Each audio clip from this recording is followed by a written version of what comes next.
plus. Déjà, merci à François d'être là. Merci à vous, spécialement d'être aussi là. En fait, c'est la deuxième rencontre de Souria Houria, les dimanches de Souria Houria. Et en fait, ça va commencer comme d'habitude. Farou avec François, ils vont discuter certains temps. Après, il y a les questions et le débat. Et après, il y aura une signature des livres. On verra s'il a le temps. S'il a le temps, parce qu'il doit prendre en fait le train.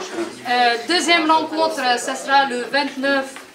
Oui. Troisième rencontre le 29 juin. Vous serez aussi les bienvenus. Vous trouvez tout le contenu du première rencontre sur le site de Souria Houria. Il y a une rubrique spéciale qui s'appelle Les Dimanches de Souria Houria, où il y a toutes nos rencontres, il y a le contenu, il y a un résumé, un article qui fait toujours par Omar Assad qui est là. Et en fait, bienvenue. Et la vidéo, un texte, un résumé, des photos. Et le clip. Et le clip, il y a un clip par Alex qui est là. Alex, il est où? Il est plus là. Ah, il est là. Ah voilà. Il est là. Il nous a fait un truc. Pour le mardi. Et pour mardi, on va faire une annonce pour toutes nos actions. Ils sont là, toutes nos actions pour le mois de juin. Mais mardi, spécialement, merci de venir à 18 h devant le centre culturel syrien. Parce qu'en fait, on va faire un événement pour nos événements à l'élection présidentielle. De cette mascarade. Si vous serez avec nous mardi, ce sera super. L'adresse, vous trouvez tout. En fait, il y a 12 rue de Tourville, métro, école militaire. Toutes nos actions, ils sont là sur une brochure où il y a toutes les adresses, toutes les actions. Merci beaucoup. Merci. Merci.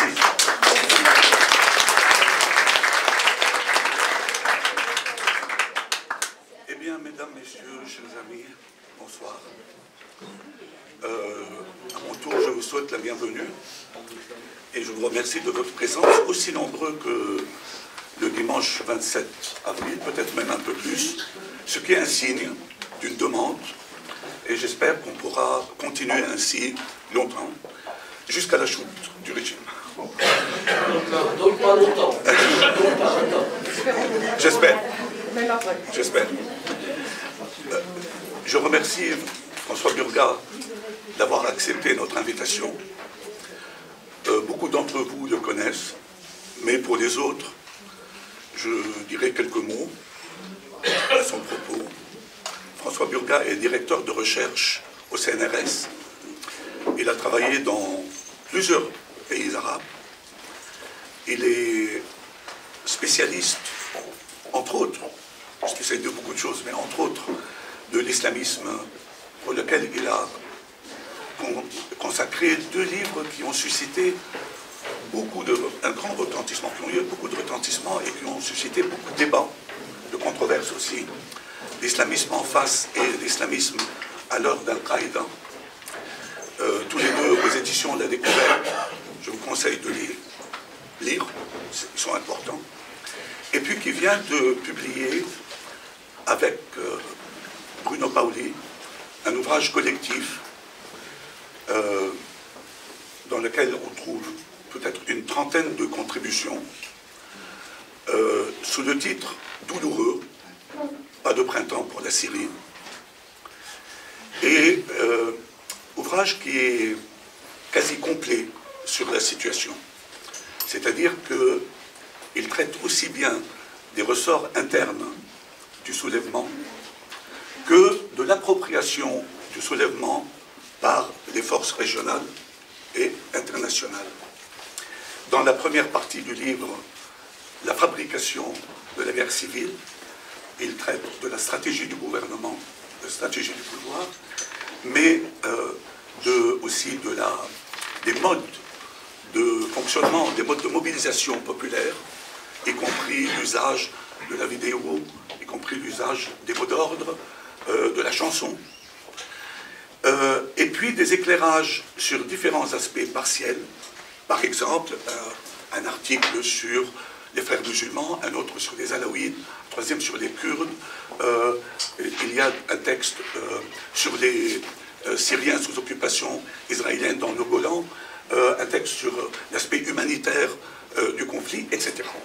Et puis dans la deuxième partie, l'appropriation ou l'exportation du soulèvement, comme c'est intitulé.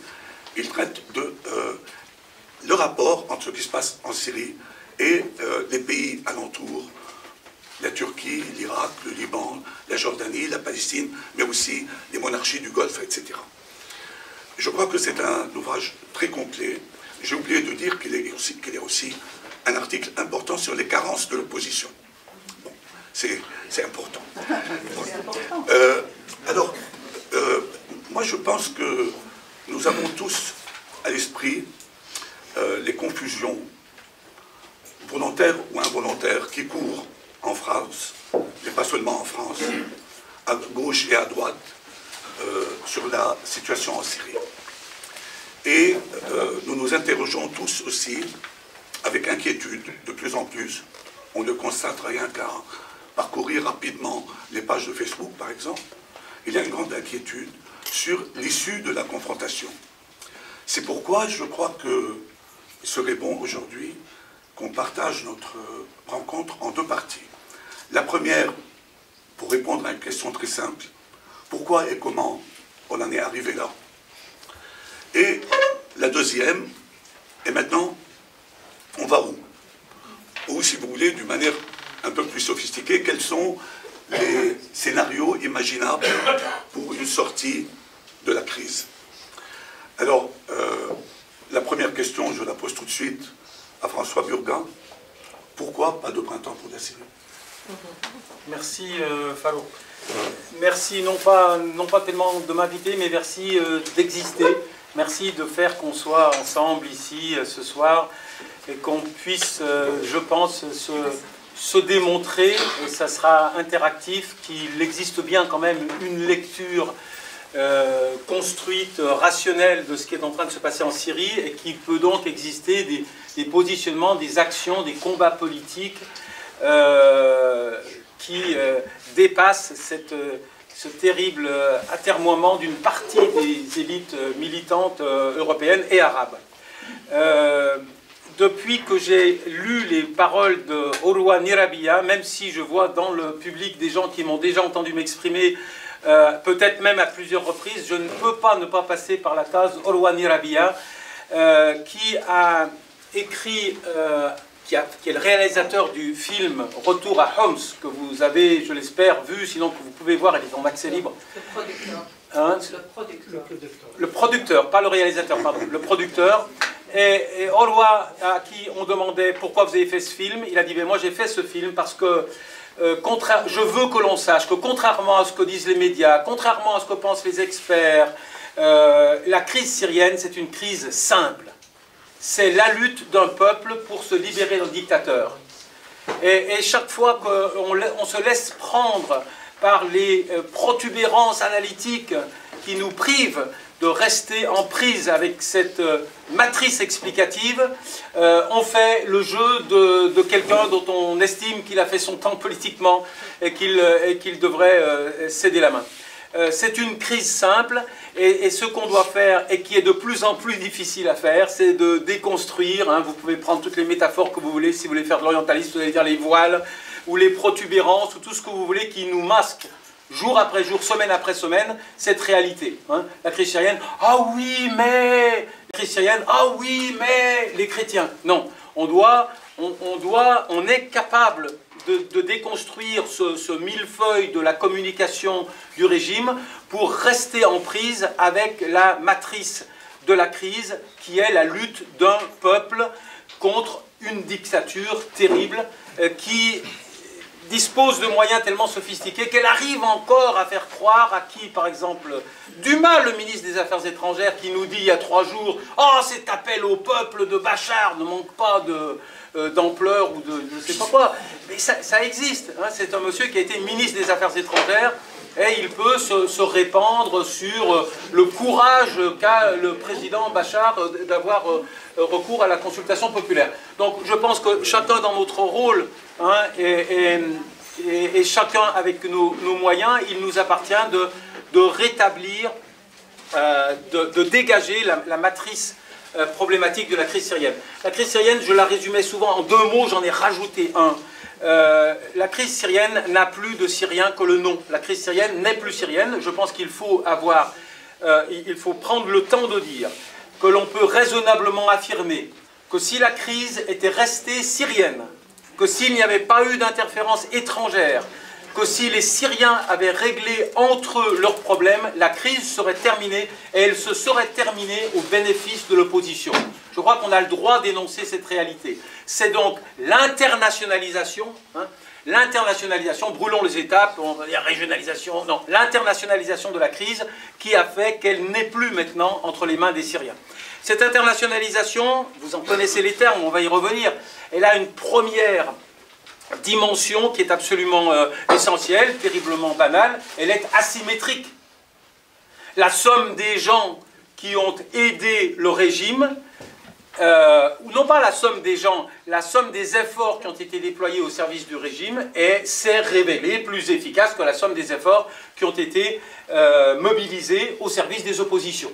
À nous de nous interroger pourquoi le camp des soutiens de Bachar, vous les connaissez tous, Russie, Iran et Liban par Hezbollah interposé, n'a pas dévié de sa ligne à garder une capacité constante à aller à l'essentiel, c'est-à-dire maintenir, non pas la superficie sociale du régime comme nous le susurrent des analystes, « Oh, c'est la preuve que quand même, Bachar, il n'était pas si abandonné que ça ». Non, Bachar a conservé une suprématie militaire absolue grâce à l'aide massive, on a oublié de dire ingérence étrangère, grâce à l'ingérence étrangère massive, parce qu'il n'y avait pas que le soutien diplomatique, il n'y avait pas que le soutien financier, il n'y avait pas que le soutien technologique, il y a eu l'irruption sur le terrain même de combattants par milliers, en même temps jusqu'à 7000. Mais le Hezbollah mobilise vraisemblablement une fourchette qui va au-delà de 7000. Mais il peut mettre sur le terrain jusqu'à 7000 personnes en même temps, des gens dont on sait qu'ils sont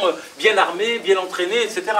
Donc, cette internationalisation qui a fait évoluer la crise syrienne sur un registre très différent des printemps précédents, ça ne veut pas dire qu'il n'y avait pas eu internationalisation dans le cas de la Libye, mais c'est peut-être sans doute parce que la crise syrienne s'est produite après la crise libyenne, qu'un certain nombre d'acteurs de la scène internationale n'ont pas voulu laisser se répéter ce qui avait été vécu. On peut après avoir des avis divergents, comme un certain nombre de raccourcis dans la légalité internationale, qui avait permis en gros aux Occidentaux d'assassiner un chef d'État en exercice. Et c'est parce que la crise libyenne a généré une réaction très ferme, notamment du chef de file de la Russie, que c'est refermé le verrou de l'internationalisation sur l'opposition syrienne.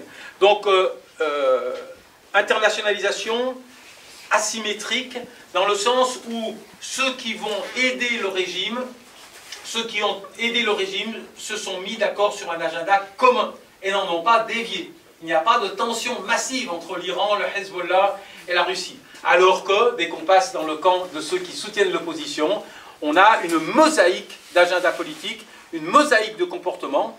On a des régimes arabes qu'on va appeler conservateurs, plus la Turquie d'un côté, on a les Occidentaux de l'autre. Ils ne se sont jamais mis d'accord. Ils ont toujours eu des agendas substantiellement différents. Ils ne se sont pas mis d'accord sur le profil politique de l'entité qui devait, depuis l'extérieur, gérer la résistance à l'intérieur. Ils ne se sont pas mis d'accord sur la nature des moyens qu'ils étaient prêts à mettre au service de cette opposition qui se militarisait. Et puis, et ça c'est peut-être sur ce terrain-là que j'estime avoir une légère, une plus-value particulière. J'ai 2 bébés, mais en fait j'en ai 3. C'est peut-être le plus vieux auquel je tiens beaucoup, c'est celui qui est dans la petite bibliothèque Payot, qui est ressorti au bout de 20 ans. J'ai retrouvé le livre sur un rayon à ma grande surprise. Et j'ai dit, mais qu'est-ce qui vous prend, vous ressortez ce livre? Et l'éditeur m'a dit, vous savez, quand un livre sort au bout de 20 ans, l'auteur ne doit pas se plaindre. J'ai dit, non, non, je ne me plains pas, je suis ému. Mais j'ai commencé donc à introduire ces nuances dans la perception dominante du phénomène islamiste dans un livre qui s'appelle L'islamisme au Maghreb, la voie du Sud, qui a démarré sa carrière lentement chez Kartala, mais qui est ensuite passé, bon, il n'a pas pu passer... Il a démarré chez Kartala, mais maintenant il est chez Payot, dans la petite bibliothèque Payot. Donc depuis longtemps, j'ai, disons, souligné l'importance de cette fracture qui traverse les sociétés arabes. et qui est l'une des composantes de notre difficulté à fonctionner de façon rationnelle avec les forces politiques du sud de la Méditerranée, et qui est cette dynamique islamiste. Alors qu'est-ce qui s'est passé dans l'attitude des soutiens? Eh bien, dès lors que des poils de barbe apparaissaient dans une longueur qui était perçue comme excessive sur le visage de l'opposition, les soutiens occidentaux ont commencé à se retirer, à devenir hésitants. Il y a bien une corrélation parfaite entre la couleur politique qui va s'affirmer, le paradoxe étant que nous avons contribué à ce que s'affirme cette radicalisation, parce que nous n'avons pas fait notre travail vis-à-vis des forces politiques qui auraient pu être autres que stricto sensu islamistes. On leur a organisé des colloques, des tas de trucs sympas, mais on ne leur a pas donné les moyens de se crédibiliser financièrement et militairement dans le tissu de la résistance armée à l'intérieur du pays. Donc, le processus, l'une des phases, mais c'est là-dessus que je vais m'étaler un petit peu maintenant, l'une des dimensions du processus de radicalisation des combattants syriens, c'est le fait qu'ils se sont trouvés les laissés pour compte du soutien militaire occidental. Et donc ils sont allés vers des réseaux de solidarité où les financements étaient un petit peu moins aléatoires qu'ils ne l'étaient dans ces forces qui étaient soi-disant les interlocuteurs privilégiés des Occidentaux. Il y a une troisième internationalisation. Il est très important, me semble-t-il, de la dissocier de ce que je viens de dire. Il y a un troisième phénomène qui a fabriqué le piège de l'opposition syrienne. C'est une autre forme d'internationalisation. Une autre forme d'internationalisation, pas les États arabes contre l'Iran et la Russie, non, autre chose. C'est le croisement dangereux de la dynamique politique protestataire syrienne avec une autre dynamique politique, régionale, ailleurs, le djihad global. La somme des laissés-pour-compte de scènes politiques locales, régionales, y compris occidentales, qui rêvent, qui ont une utopie de constituer un État, quelque part où les moyens militaires existent. Ils ont essayé, ils ont commencé en Irak, ils ont failli réussir, ça ne fonctionnait plus bien, ils se déportent sur la Syrie. Donc on a cette dynamique du djihad global qu'il ne faut pas traiter par-dessus la jambe, qu'il ne faut pas se contenter de criminaliser, qu'il faut prendre le temps d'analyser, qui est venu se greffer. C'est une internationalisation parasitaire. C'est un abcès politique qui s'est développé au détriment de la dynamique protestataire syrienne qui était déjà complexe en elle-même. Mais disons qu'il faut qu'on prenne le temps de comprendre que c'est la crise. On va voir qu'il n'y a pas que ça. Mais l'une des raisons pour lesquelles le visage de l'opposition syrienne s'est dégradé dans l'opinion internationale et jusqu'à un certain point dans certains compartiments de l'opinion syrienne, c'est qu'un autre phénomène politique, celui de la cristallisation de ce que j'appelle, ou je pense qu'il faut construire comme les laissés-pour-compte du politique contemporain. Et on va voir les machines qui les nourrissent, on va voir les machines qui les fabriquent. Si par hasard on avait quelque chose à voir dedans, il serait peut-être bon qu'on le sache, on pourrait nous-mêmes agir pour freiner le processus de fabrication de cette génération de radicaux islamiques. Mais disons que c'est la crise irakienne, les insatisfaits du système politique fabriqué par les Américains au terme de leur intervention, qui estiment qu'il y a trop d'occidentaux dans les parages et également trop de chiites, et donc ils vont rêver d'un espace politique où ils pourraient vivre politiquement en étant en situation d'hégémonie. Ils avaient commencé en Irak, ils vont profiter de l'affaiblissement conjoncturel de l'État, du régime syrien pour poursuivre leur expérience à un niveau régional. Il faut le dire en ces termes-là, parce que sinon on a tous les amalgames possibles. On a « les Syriens, ils avaient l'air gentils, mais ils sont potentiellement radicaux ». Non, il faut déconnecter. Il y a bien eu une autre dynamique politique qui est celle d'une dynamique régionale d'extension du conflit irakien, d'expansion des territoires du djihad global. Qu'est-ce que c'est un djihadiste? C'est quelqu'un qui se bat dans une temporalité et dans une territorialité différente de la crise syrienne. Il se battait avant, il se battra après. Il se battait ailleurs, il pourra demain se battre ailleurs. Et il faut le construire intellectuellement comme ça pour comprendre comment ces deux dynamiques ont interféré. Pourquoi ces deux dynamiques ont interféré de manière extrêmement perverse? Parce que ces djihadistes ne sont pas venus, ces djihadistes sont le produit de trois dynamiques, 3 actions concertées. La première, bien sûr, on commence doucement à la connaître, mais il faut la répéter sans arrêt. La première, il y a des djihadistes en Syrie parce que le gouvernement syrien voulait qu'il y ait des djihadistes.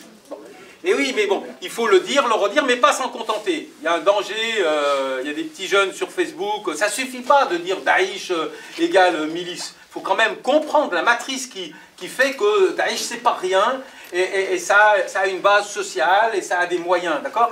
Donc, la première dynamique, c'est bien sûr, bon, on le sait, mais non, on est entre nous, hein, au début, c'était très dur de le dire, mais le régime a libéré des centaines de djihadistes qu'il avait instrumentalisés successivement en Irak et au Liban contre Signora. Il les a miraculeusement libérés en mai 2011, d'accord? Alors, c'est pas simple, parce qu'une partie de ces djihadistes, on les retrouve dans des formations combattantes qu'on peut estampiller véritable résistance. Mais on les retrouve aussi massivement, ils sont allés grossir les rangs de Daesh ou de ISIS ou de... c'est plus difficile en français, E-I-I-E-I-L, hein, Daesh. Bon. Donc la première démarche, c'est bien sûr la démarche du régime, et cette démarche du régime, on va la retrouver dans la gestion de Daesh. Daesh ne reçoit pas de baril sur la tête.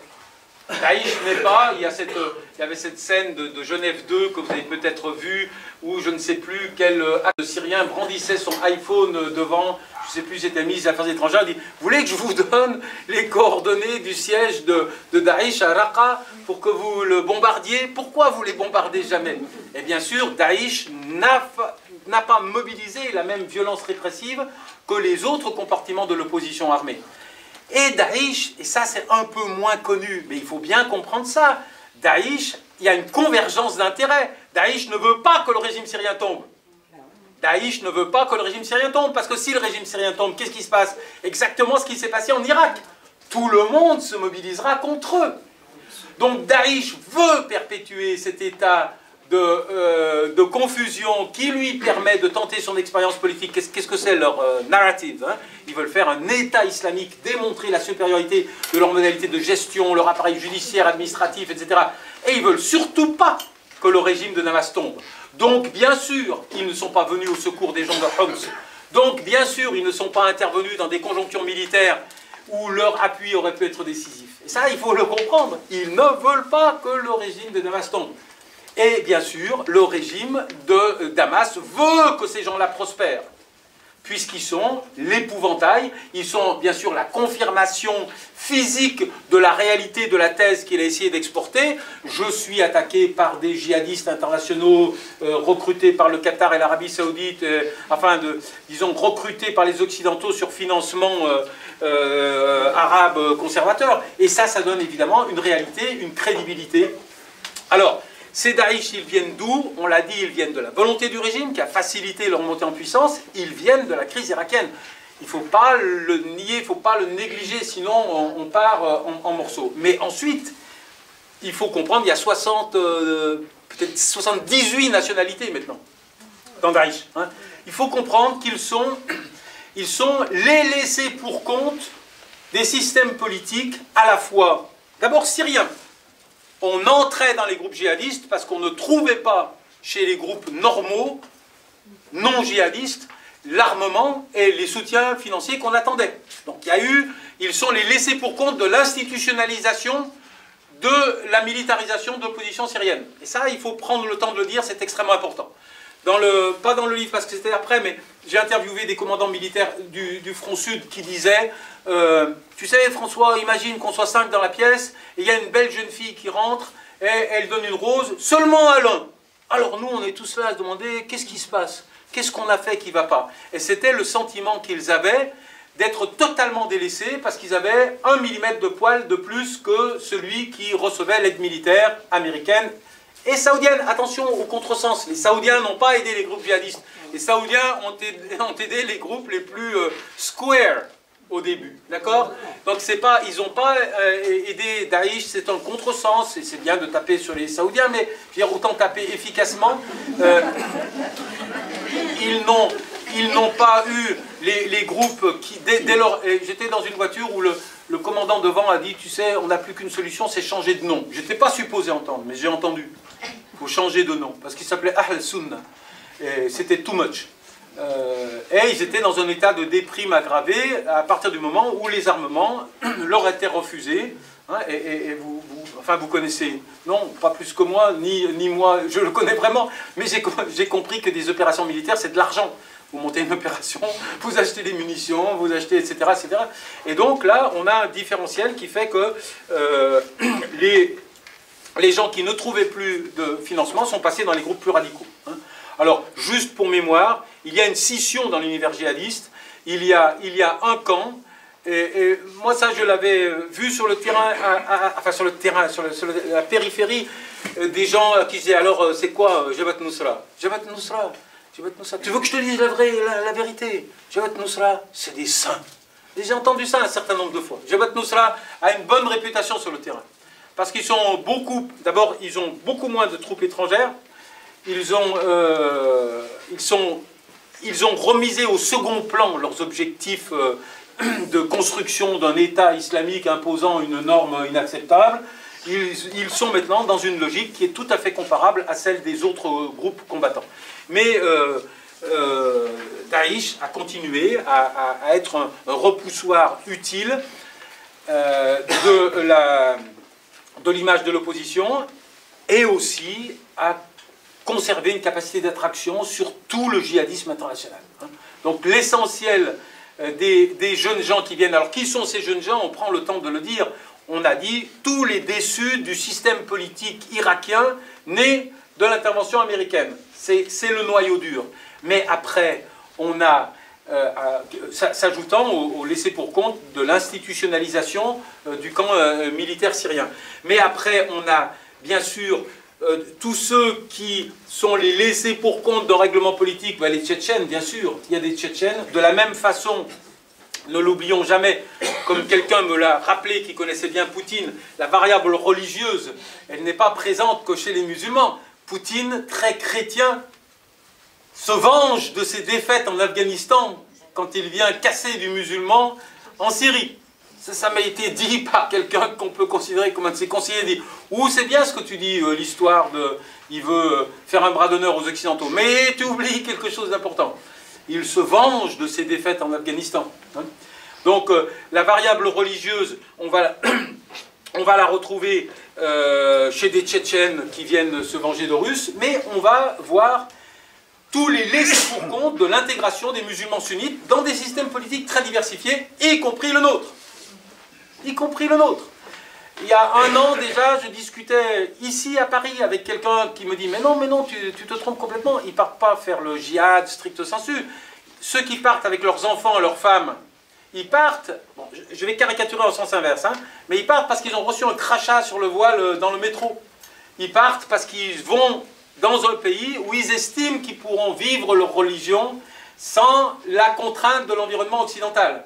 Et donc ça, c'est aussi devenu une variable de la crise syrienne. Vous avez des tas de gens qui partent dans des zones dites libérées, hein, où ils estiment qu'ils vont pouvoir vivre leur religion sans entrave. Et évidemment, vous avez la crise égyptienne, et évidemment, vous avez tous les contre-exemples, parce que les printemps arabes ont tout un effet paradoxal. Les printemps arabes ont, dans un premier temps, asséché, en partie au moins, la fabrique de radicalisme, en donnant des possibilités d'expression institutionnelle à la périphérie de la société. Mais les déceptions sont très vite venues, et on voit bien sûr l'expérience égyptienne, c'est l'archétype qui nourrit la crédibilité des conduites de refus, qui font que maintenant les gens disent « Vous avez vu quand on la joue bisounours, où ça nous mène hein ?» Eh bien, on va reprendre la ligne droite du combat. Donc on a 60... Fouché l'a dit 60, mais 78 peut-être nations, il y a des échantillons de la population du monde musulman sunnite qui s'estiment insatisfaits des formules politiques en vigueur et qui va donc grossir les rangs de cette structure très très paradoxale hein, qu'est Daesh, qui ne gêne pas militairement beaucoup le régime pour les raisons que l'on a dit, et qui suffit très souvent à cautionner les attitudes paresseuses d'une certaine catégorie d'élite arabe et européenne. On est tous dans le même panier, dès lors qu'il s'agit de se satisfaire d'un processus qui, quelque part, va empêcher qu'un peu plus d'islamistes apparaissent dans le paysage. Et c'est quand même ça le fond du problème. La crise syrienne, est-ce qu'on va vraiment se battre contre le régime, sachant que les forces politiques qui vont gagner, nous n'avons pas opéré avec elles une transaction qui nous permette de les considérer comme légitimes et en prise sur les valeurs que nous aimerions pouvoir dire que nous les défendons tous. Donc, je pense qu'on va s'arrêter sur cette première dimension de mon incapacité à traiter cette crise multiforme. Mais très vite, si on veut réfléchir sur les terrains où il y a un espace d'action, où la réflexion peut nous aider, nous allons voir que c'est vraiment ma conviction, c'est cette fracture, c'est cette incapacité d'une grande partie des forces politiques et des gouvernements occidentaux à avoir une relation rationnelle avec la partie du corps politique, on va dire arabe pour simplifier, qui est médiane. C'est-à-dire, ça va peut-être déplaire, je sais, mais en gros, on ne peut pas faire de la politique avec cette région du monde en criminalisant totalement tout ce qui ressemble de près ou de loin aux frères musulmans. On ne peut pas. On va aller la tête dans le mur. Or, nous autres Français, dès le début de la Constitution, je vais me faire engueuler par certains dans la salle, mais dès le début de la Constitution du Conseil national syrien, nous avons râlé qu'il y avait trop de frères musulmans. On ne savait pas, je ne sais pas si on avait bien compris ce qu'on était en train de faire. C'était, pour nous, frères musulmans, c'était inacceptable.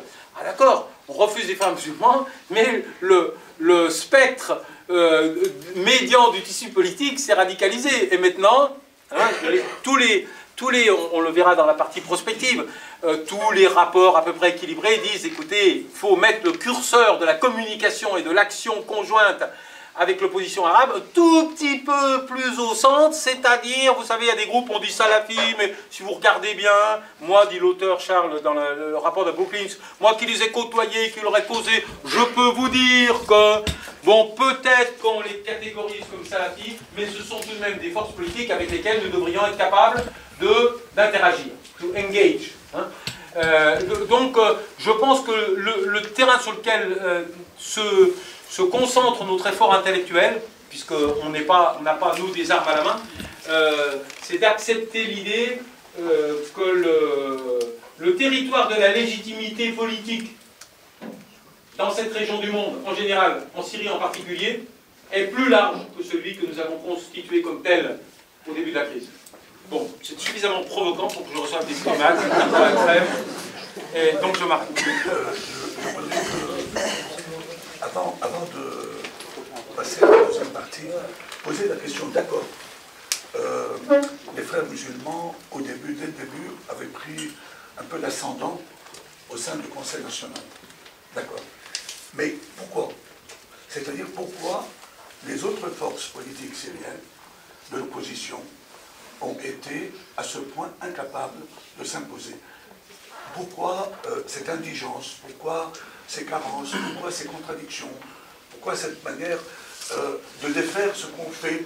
On fait quelque chose, on construit quelque chose, on le défait nous-mêmes immédiatement, etc. Il est facile de dire, oui, mais tout ça c'est l'héritage de la dictature, c'est l'héritage de 50 ans de dictature. Mais qu'est-ce qu'il y a d'autre? Est-ce que ce sont seulement les interférences, les contradictions entre l'Arabie Saoudite et le Qatar, etc. Ou bien qu'il y a quelque chose d'autre? On est tous devant cette question en permanence. Pourquoi l'opposition démocratique, séculière, disons, a été incapable de s'imposer face au courant islamique? Il faut redire une chose, comme dans le cas de la Libye, le malheur de la Syrie est d'avoir subi 40 ans de processus de désinstitutionnalisation. C'est-à-dire que, même pas les communautés religieuses d'ailleurs, mais le fonctionnement du système, c'est encore plus flagrant en Libye. Mais c'est la même chose en Syrie, consistait à passer à la moulinette la société pour empêcher que ne s'établissent les moindres solidarités transversales qui seraient perçues comme concurrentes du pouvoir du Baas. Donc, sans avoir... Il faut quand même voir ce qu'on a demandé au Conseil national syrien. On l'a demandé. sans unité de lieu. Un jour au Caire, un jour à Istanbul, un jour à Doha, sans avoir recours à l'instrument électoral, c'est-à-dire sans aucun instrument de mesure. Et là aussi, on a mis la barre très haut, notamment les Français. On a demandé à l'opposition syrienne de nous mettre au point une représentation institutionnelle, n'oubliant pas la moindre petite minorité et garantissant et on a eu des exigences institutionnelles qui étaient contradictoires avec les urgences de l'action. Et donc on a eu des exigences idéologiques et des exigences institutionnelles disproportionnées, déconnectées des exigences de l'action militaire. On aurait dû être un tout petit peu plus... Et vous verrez, il y a beaucoup à dire sur ce moment du processus. On a une part de responsabilité. Alors, mais maintenant, vous allez me relancer sur mes très très vieilles chansons. L'utopie politique du moment, dans cette région du monde, par le musulman. Ok ? C'est tout. Je ne dis pas que c'est bien, je ne dis pas que c'est mal. Je dis que nous sommes dans une conjoncture historique où si vous voulez mobiliser, non pas la bourgeoisie urbaine ou un petit segment de la société, mais en profondeur, si vous voulez faire de la communication politique, depuis 20 ans ou 25 ans dans cette région du monde, vous devez mettre le « i » de islam dans le nom de votre parti. Pour des raisons historiques qu'on peut déconstruire. D'accord ? Et donc, il y a une espèce d'incapacité du regard occidental à comprendre que the real things, je suis désolé, ça se passe dans la partie de la population qui mobilise avec le lexique de la religion. The real things en termes d'épaisseur, de profondeur démographique. Alors on peut, après, dans des segments de la société que nous aimons bien, mais là je vais me faire trop d'ennemis, mais moi je les appelle le club des 3%. Le club des 3%, ceux qui ont eu 2,9% en Algérie en 1991, ou qui ont échoué à avoir 3% en Tunisie en 2012, ont une capacité à occuper un espace médiatique et imaginaire au nord de la Méditerranée qui est sans proportion avec leur ancrage dans les sociétés. Donc tant qu'on continue à vouloir faire de la politique avec la frange de la société qui, dans la langue que l'on comprend, nous dit ce qu'on a envie d'entendre, on va la tête dans le mur. Et on doit commencer tout doucement à comprendre que d'abord on doit se déverrouiller sur le plan linguistique. Vive la francophonie, j'adore la francophonie, c'est la meilleure des choses, mais vive aussi l'arabophonie, vive aussi la capacité à communiquer dans la langue de la majorité de la population, et à faire cet effort intellectuel terrifiant d'admettre que le religieux, dans la conjoncture historique arabe, ne joue pas le même rôle que dans notre histoire à nous au nord. Et tant qu'on n'a pas compris ça, tant qu'on n'a pas compris que la mobilisation du lexique religieux fait partie de la dynamique identitaire nationaliste, fait partie de l'affirmation, et donc, en dernière instance, du processus de libération, tant qu'on construit de façon mimétique le rôle du religieux chez l'autre avec le rôle historique du religieux chez nous, qui le délégitime, parce qu'on ne veut pas revivre. Chez nous, la libération a été de repousser la variable religieuse. Mais ce n'est pas la même alchimie qui se produit au sud de la Méditerranée. La variable religieuse, dite pour faire très très simple, théologie de la libération, c'est pas ça, mais pour dire que la mobilisation du lexique religieux n'a pas la portée réactionnaire, antinomique avec le processus d'affirmation des libertés qu'il a eu dans notre histoire à nous. Et Madame Badinter, ça, elle ne peut pas le comprendre. Et tant qu'on ne comprend pas que la terminologie qui a été celle de notre émancipation n'est pas nécessairement, n'est pas obligatoirement la même chez l'autre qui est le produit d'une historicité différente. Parce qu'on ne peut pas comparer l'irruption du religieux dans le politique de façon parfaitement analogique. Sinon, on gomme les effets de domination. Quand un juif fait une crispation religieuse alors qu'il est en situation d'hégémonie politique ou un américain, un néocon, c'est pas la même chose que quand un musulman qui sort de la période coloniale tient à brandir son islam sous le nez de l'environnement occidental. Et tant qu'on n'arrive pas à comprendre ça, on n'arrive pas à accepter la légitimité d'acteurs politiques qui sont pourtant au cœur de la mobilisation, quelle qu'elle soit. Et donc, on a ce différentiel qui s'est reproduit de façon très spectaculaire dans notre relation avec l'opposition syrienne. Une des raisons pour laquelle l'opposition syrienne s'est retrouvée démilitarisée et démonétisée, c'est qu'on ne lui faisait pas confiance.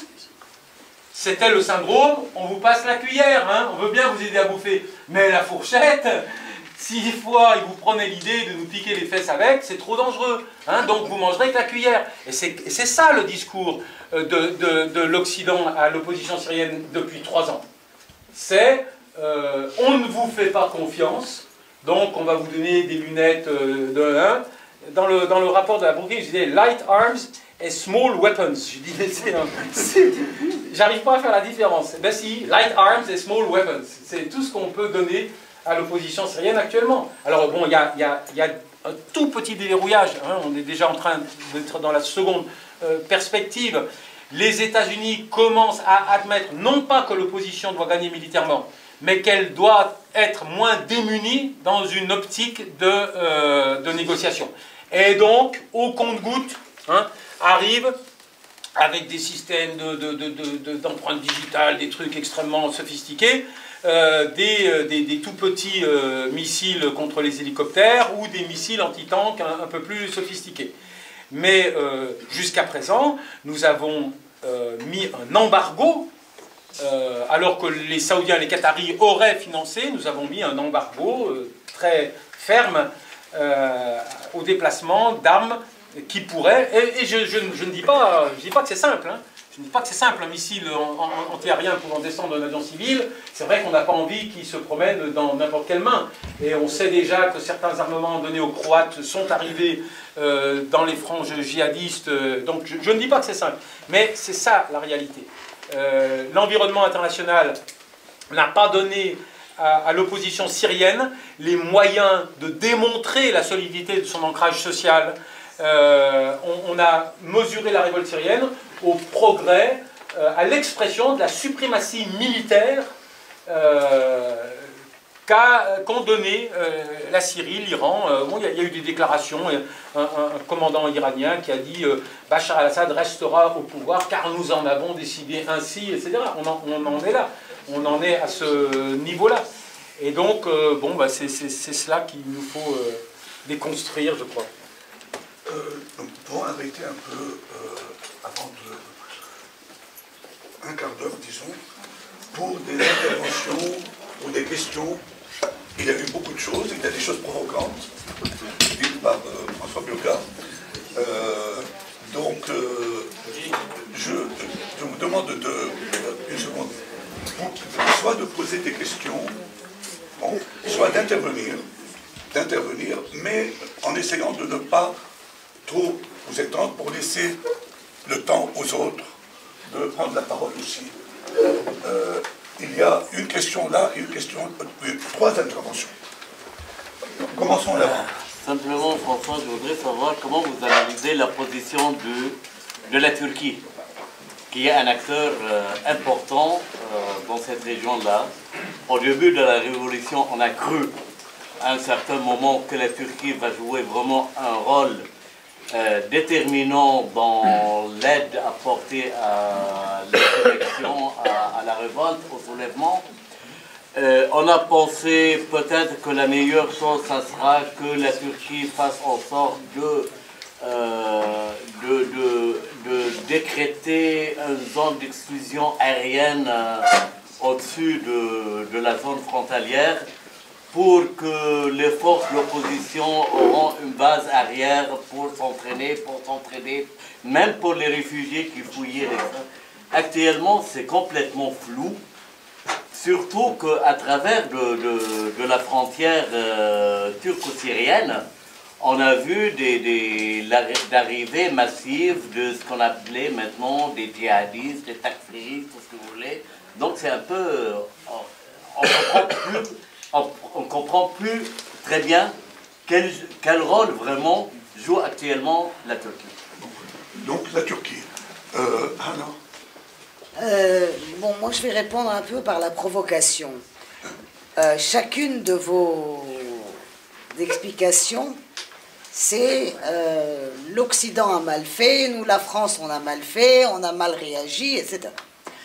Nous Syriens, puisqu'on est un certain nombre, qui voulons justement dire aux nôtres, arrêtons de dire c'est la faute de l'Occident et c'est la faute des Français et c'est la faute. Bon, sans ignorer évidemment toutes les réalités objectives de ce que vous dites. Mais est-ce que c'est si simple de dire que les Syriens n'ont aucune responsabilité, finalement, dans le fiasco de leur révolution? Question importante. Il y a un monsieur ici avant. Hein? Ma question, c'était la continuation de la question de Hanna. C'est que l'Occident, effectivement, je suis ravi d'entendre votre discours, il est excellent. Mais est-ce que l'Occident s'est trompé ou il a voulu se tromper? C'est exactement ce qui nous touche à nous, les Syriens. Vous êtes, je parle occidentaux, vous vous êtes trompé ou vous avez voulu vous tromper?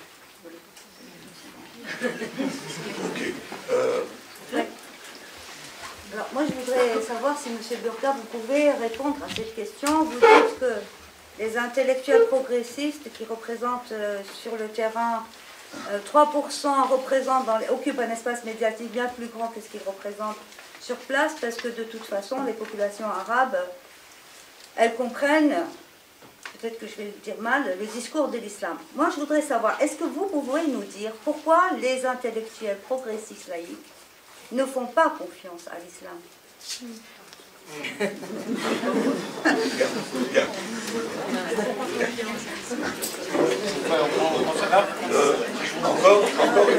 Encore une question.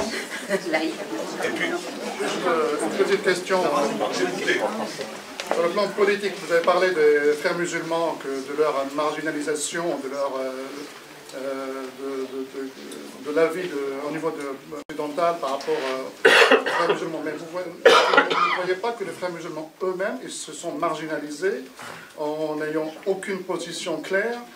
Ils ont laissé le terrain être occupé par les djihadistes, par les extrémistes, et sans aucune manifestation médiatique pour dire leur opinion comme représentant de l'islam, entre guillemets, intermédiaire, par rapport à ce qui se passe dans les zones dites libérées, où ces troupes sévissent au nom de l'islam, alors que les frères musulmans sont des grands absents dans cette confrontation.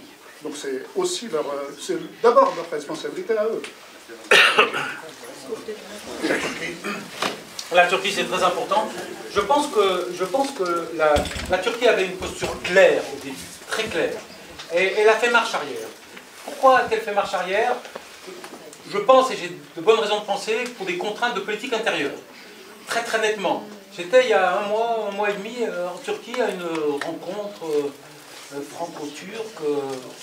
Et évidemment, moi j'évoquais la crise syrienne, mais moi j'étais un dangereux révolutionnaire syrien.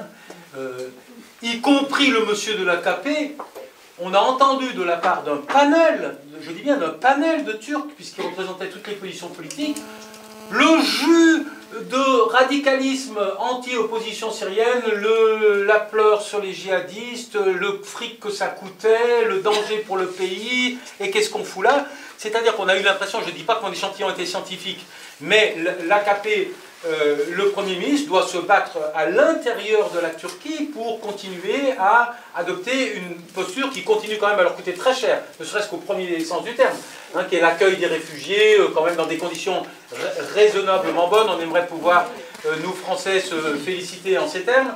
Et ils ont eu, il faut savoir que la variable religieuse est venue polluer jusqu'à la scène politique turque, parce que pour discréditer la gauche laïque, on les traitait de sales alevis, et les autres envoyaient du sunnite dans la figure. Donc on est arrivé à un état de débat interne complètement déconnecté d'une lecture rationnelle que peut faire un régime qui est issu d'une histoire où il y a eu une dictature militaire, où on l'a... C'était ça quand même la posture du... C'était pas ils sont sunnites, on aide les sunnites, c'était quand même il y a un printemps arabe, il y a une chance de voir un régime autoritaire tel que nous en avons souffert, passer la main pour quelque chose d'institutionnellement plus satisfaisant. Et on a vraiment le sentiment, et c'est ce qui nous a été dit tout le temps, c'est que la posture syrienne du gouvernement turc lui coûte très cher en termes de politique intérieure.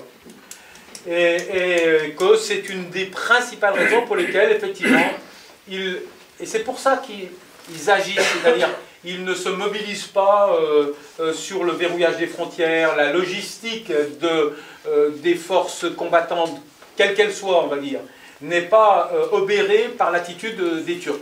Mais ils ont baissé d'un ton, mais ils ne sont plus du tout sur la posture qu'ils étaient au début. Je pense que c'est ça la situation. Il n'y a pas aussi le fait que, pour intervenir militairement, parce que créer une zone d'interdiction aérienne, c'est une opération militaire.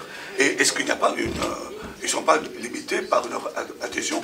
En face, il y a la Russie, de toute façon. Oui, non, je veux dire le fait qu'ils sont de l'OTAN, quand même. D'une part. Et puis, je pense que les appétits interventionnistes sont quand même verrouillés par la fermeté de la posture de la Russie actuellement. C'est pas la peine de le nier. Et de l'Iran, qui a une capacité militaire. Est-ce que la Turquie a envie de se confronter avec un pays qui est adossé à l'Iran, dont on sait maintenant qu'il a des capacités aériennes non négligeables, etc. etc. La faute à qui? Donc chacun, on est dans notre rôle. Je pense qu'effectivement, je suis plus à l'aise à souligner, à balayer devant ma porte qu'à dire les carences de l'opposition syrienne.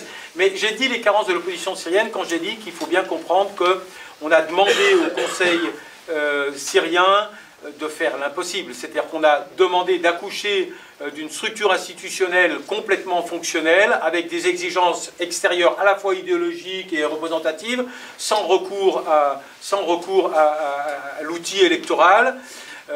Bon, mais je vous laisse le soin de dire que, bien sûr, cette incapacité de la société en exil à s'institutionnaliser souligne vraisemblablement un certain nombre de contradictions au sein de ceux qui en étaient les acteurs.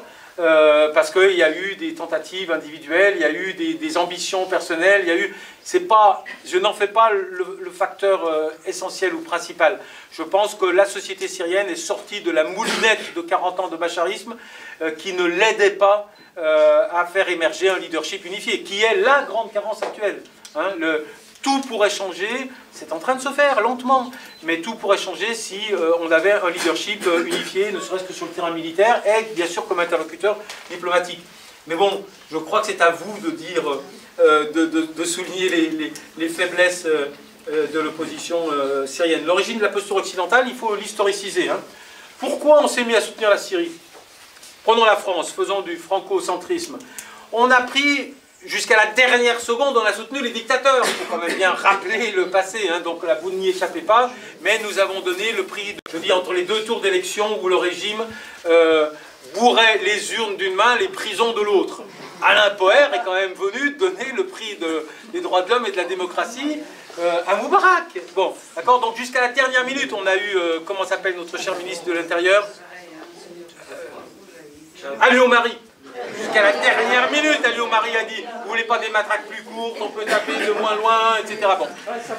Et nous avons pris cette formidable gifle sur la joue droite, et après nous avons pris la gifle sur la joue gauche égyptienne. C'est dans cet état d'esprit, et seulement dans cet état d'esprit, que de façon relativement cynique, nous avons dit « On ne peut plus mettre nos œufs dans le panier des peuples qui se rebellent. Il faut les mettre de l'autre côté. » Et ça a donné notre posture très volontariste, notre posture libyenne. D'accord ? Dans la foulée, nous avons eu, il y a eu un certain nombre, il y avait une partie de cynisme et il y avait une partie de réalisme. Je rappelle tout le temps avec émotion les paroles d'Alain Juppé à l'Institut du monde arabe en avril 2011 où il dit, bah, tiens, on a commencé à comprendre, dorénavant, j'ai demandé à nos diplomates d'établir le contact avec la totalité des forces politiques pourvu qu'elles abandonnent la violence, y compris les groupes islamiques. Hein, ils ont discuté, paraît-il, 2 jours s'ils devaient dire islamique ou islamiste. Non, islamique, c'est moins méchant. Hein, et donc, il y a eu cette posture qui est une posture réactive et cynique. Voilà. Et après, il y a eu les résultats des premiers scrutins. Oh là là. Après qu'on nous a expliqué qu'il n'y avait plus d'islamistes, qu'ils n'étaient plus là, il n'y en avait plus un seul, on ne les avait pas vus dans les manifs, etc., etc. Et on a du 66% en Égypte. On commence à se dire, oh là là là là là là, est-ce qu'on n'a pas fait une erreur de casting? Et depuis, le processus va aller en s'amplifiant. On a un malaise très perceptible. Nous ne sommes pas capables d'établir une relation rationnelle avec, y compris des acteurs comme Rached Ghannouchi. Souvenez-vous que la France a mis 15 jours, 3 semaines, je pense, avant de prendre acte de l'élection de Rached Ghannouchi, qui sera, je vais vous donner un scoop, à Paris le 20 c'est vraiment le scoop de chez Scoop, hein. Le 20 de ce mois, selon toute vraisemblance, à l'Académie diplomatique.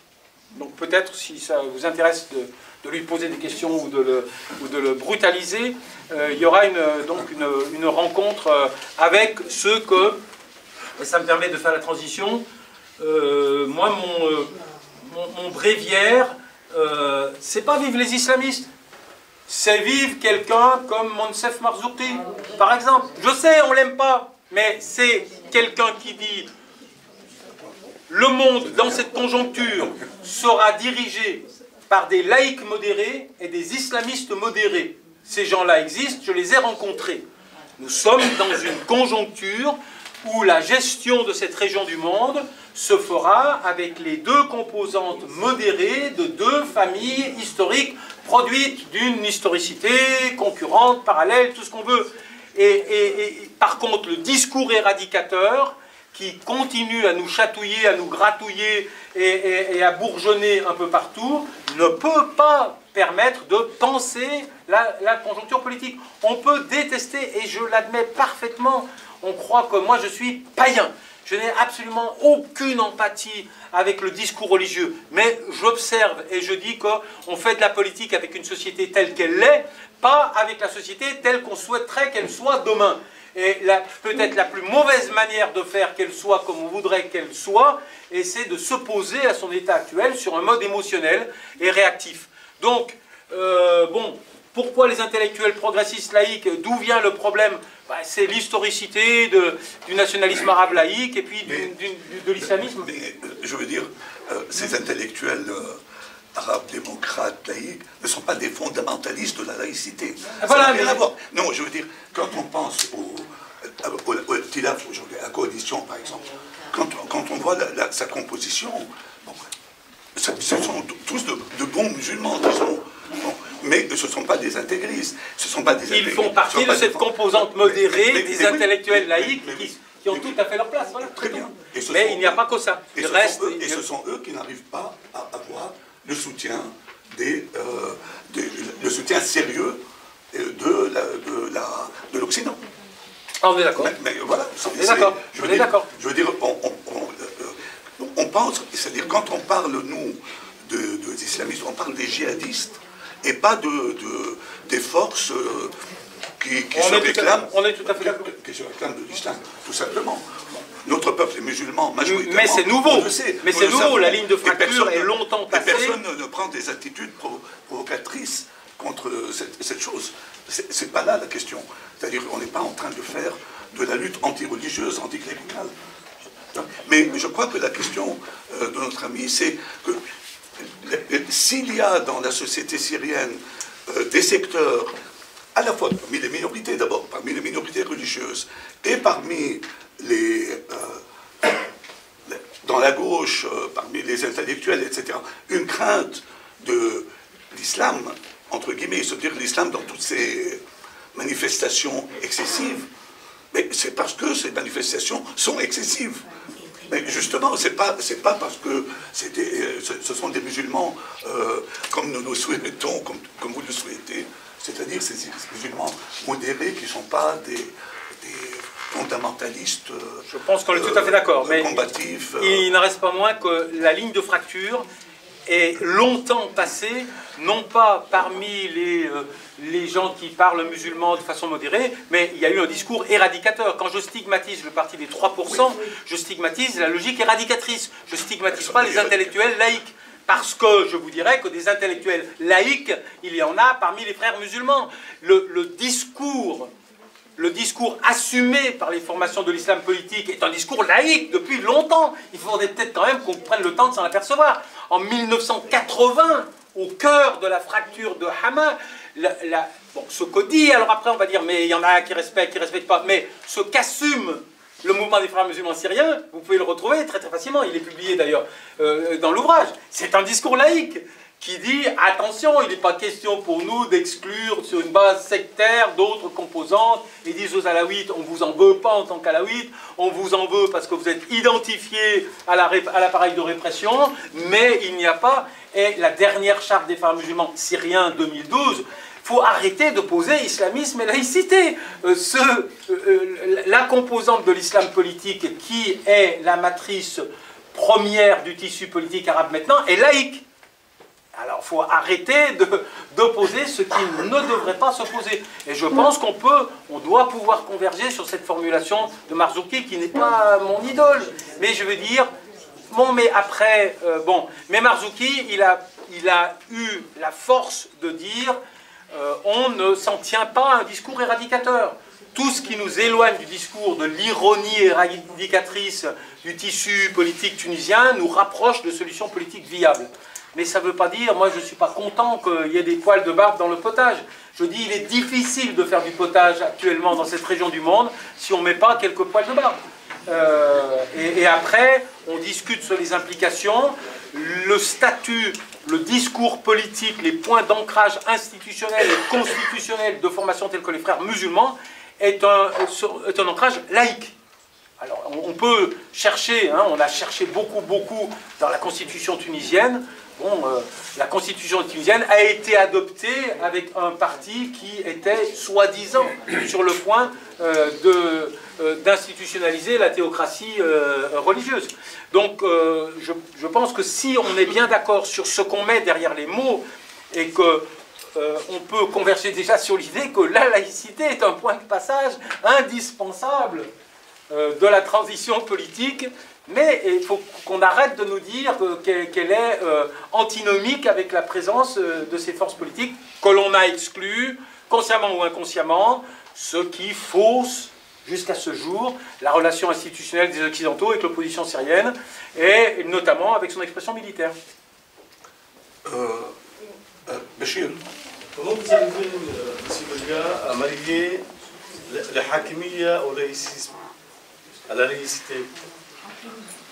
Comment n'avez-vous pas réussi à construire une perception plus réaliste du champ de l'islam politique que la référence à la hakimiyya? D'accord?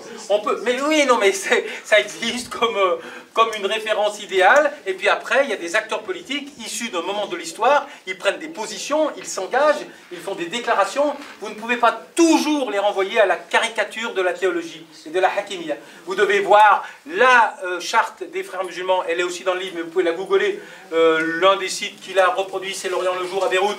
Vous faites charte des frères musulmans, mars 2012. Alors, vous pouvez dire ce sont des menteurs. Après, on peut entrer dans la logique du double discours, bien sûr. Bon, mais des menteurs en politique, si on se met à les compter, on va en trouver beaucoup. Mais on doit quand même parler sur des choses qui sont autres que des stigmatisations ironiques à une réalité qui n'est plus celle que l'on voudrait qu'elle soit. On construit un épouvantail et on tape dessus. Non, on doit quand même se donner les moyens de voir si l'épouvantail est bien ce que nous disons qu'il est. Et puis peut-être qu'après, ça va faire avancer le chemin de vie. Monsieur. Merci. Écoutez, je souhaite faire deux commentaires. Un commentaire, en fait, sur la position turque. Un peu plus fort aussi. Je n'ai pas beaucoup de voix, je me mets debout comme ça. Je souhaite faire un commentaire sur la position turque vis-à-vis de la Syrie, ou le conflit en Syrie, et la position de l'Occident aussi.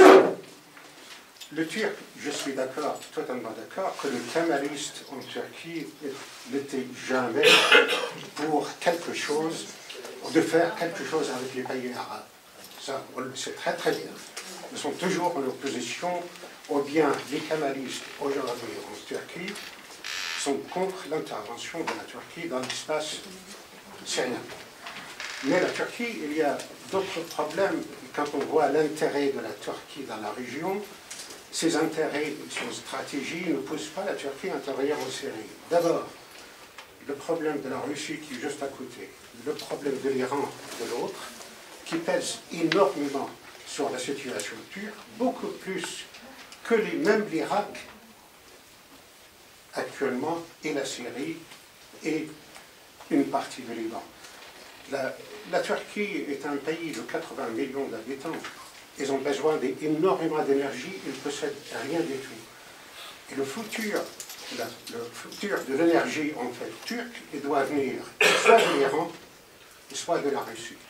Ou bien toute l'énergie, comme gaz, comme huile et tout ça, devrait être transférée par le pipeline à travers la Turquie.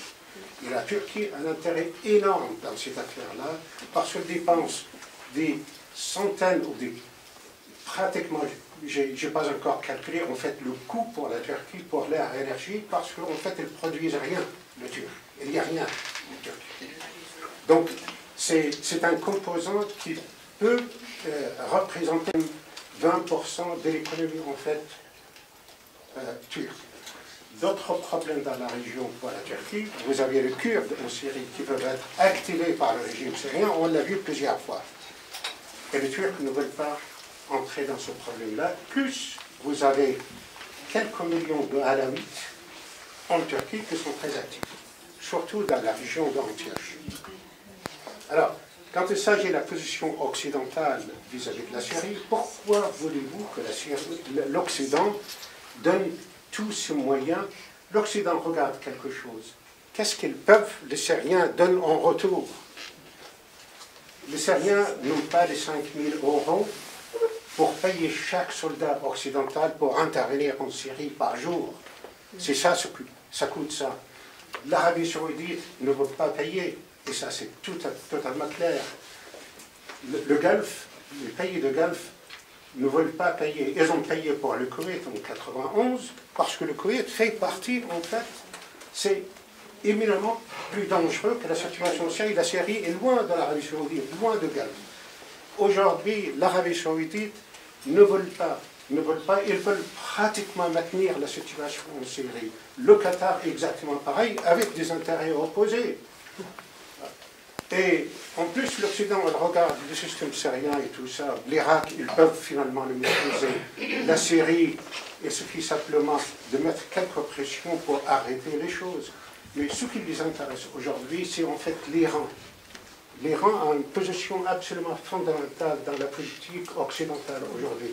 On voit l'Occident est en train de négocier tous les problèmes nucléaires avec l'Iran, mais aussi les hommes d'affaires occidentaux, français, britanniques, américains et tout ça, ils ne font que des voyages en Iran pour évaluer en fait la situation économique là-bas et le marché à venir et le gain qu'ils peuvent faire à partir de l'Iran. En plus, l'Iran, si vous voulez, la position de l'Iran, les Américains vont sortir de l'Afghanistan l'année prochaine ou à la fin de 2014.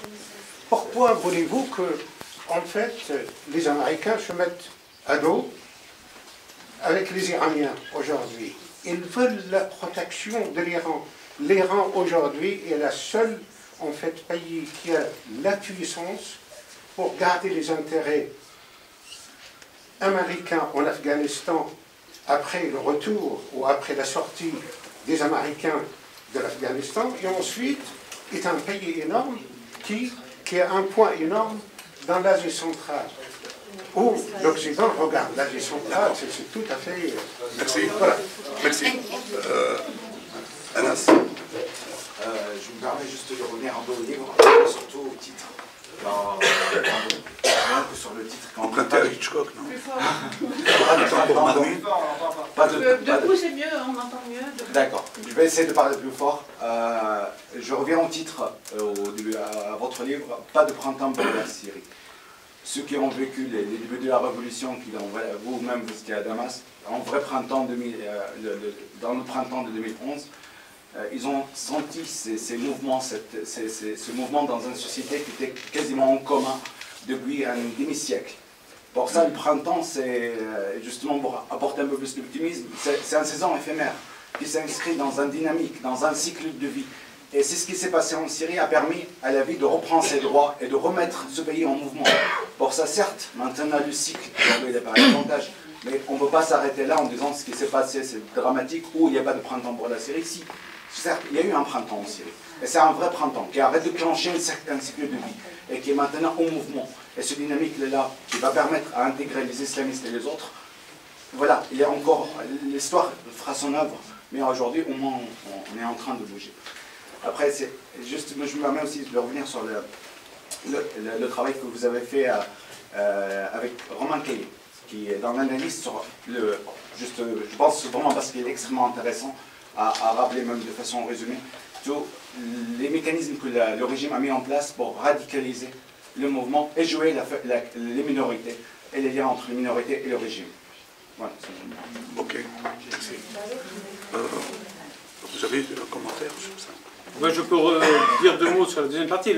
La première partie, je suis totalement d'accord avec ce qui a été dit, et je suis tout à fait d'accord avec tout ce que vous avez ajouté, monsieur, sur les considérations qui ont motivé les Occidentaux. Moi, je suis resté sur une espèce de tempo, est-ce qu'on y va, est-ce qu'on n'y va pas.